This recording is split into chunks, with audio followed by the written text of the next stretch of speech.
te la ma namoon ci sama digganteeg sama borom subhaanahu wa taala amewu moo ko fa.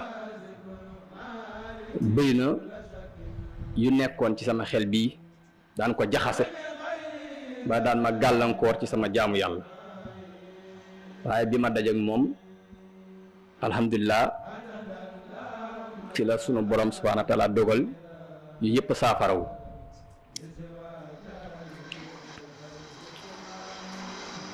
ma ànd ak moom nag ci dëgg,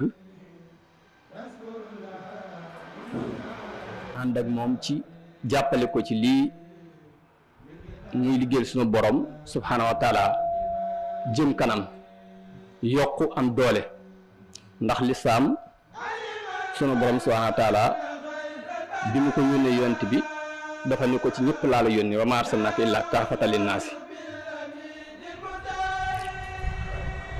ñu wóor ma itam ni moom ni ko Seex Xaadim woote woon rek